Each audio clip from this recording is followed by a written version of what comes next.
Hey y'all, it's your girl Shan with Simply Done by Shannon. On this page, I share tips to enhance your life simply. So there's nothing complicated going on over here. We make everything simple. So today we are going to make a lemon pound cake, but this isn't your typical pound cake. This is my grandma Alma's lemon pound cake recipe. Y'all know grandmas make everything delicious, so this is the recipe you want. Grab a pen and paper and let's get into these ingredients. Alright, for these ingredients, you need 3 cups of Swan's Down cake flour, 3 cups of sugar, 1 8-ounce package of cream cheese, 3 sticks of butter, 6 eggs, 1 tablespoon of vanilla extract, 1 tablespoon of lemon extract, and 1 tablespoon of almond extract. So this is probably one of the most important steps of this recipe, and that is to take out your cream cheese, your butter, and your eggs and allow it to come to room temperature. I typically take mine out overnight and let it rest on the counter, but if you don't have that much time, just let it rest for 2 to 3 hours. On to the fun part. So take those 3 cups of sugar and sift it. I didn't have the old-fashioned sifter like my grandmother, but I found out this strainer works the same and it gets the job done.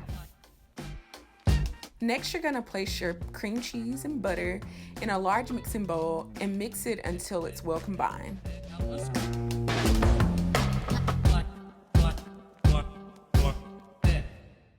Now, I don't know about y'all, but my grandma taught me to get every ounce of that butter and cream cheese off of the package.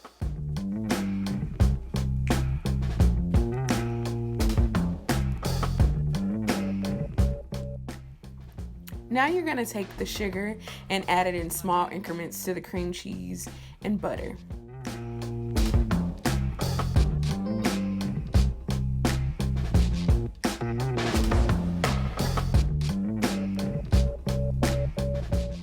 Make sure you take a spatula every so often to scrape the sides of the bowl to make sure all your ingredients are mixing well. It's time to give this pound cake some flavor by adding lemon, vanilla, and almond extract. So in the recipe, I said add 1 tablespoon of each of these extracts, but that's not really what I do. I like more of a lemon flavor, so I add more lemon, but I would recommend tasting it to make sure it's the flavor you want. I said all that to say I do not measure my flavors. I allow my ancestors to tell me when to stop. Sometimes I get to pouring and be like, hey, Shannon, that's enough, hold up. Alright, let me stop playing with y'all because this is the most important step. This is where you're going to alternate between eggs and flour.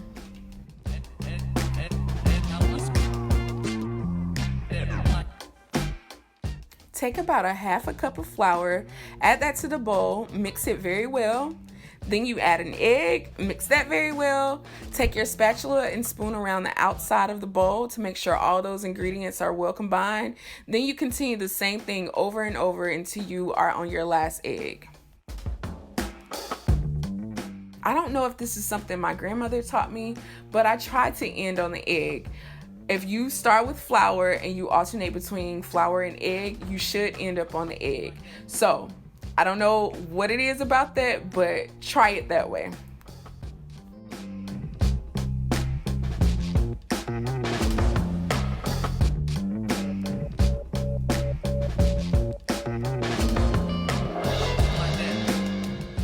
About halfway through alternating between flour and eggs, preheat your oven to 350.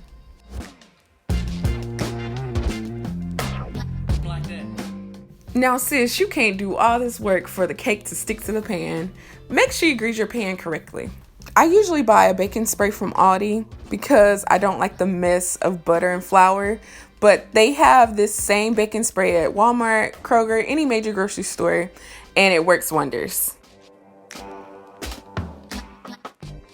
Get into this creamy goodness. The part we've all been waiting for. Go on and pour that batter into your bundt pan.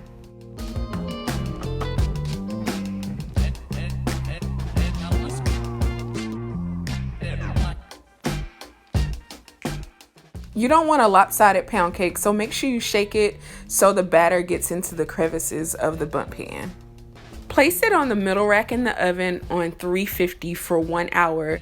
Because oven temperatures vary, at the 45-minute mark, use a fork to check it.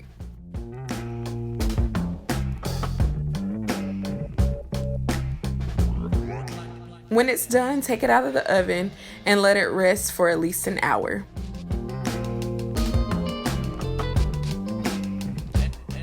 Slice it up and serve it with your favorite fruit or ice cream.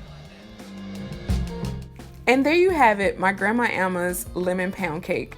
Thank you so much for watching. Let me know in the comments how you like this video and if you're gonna try this recipe for Thanksgiving.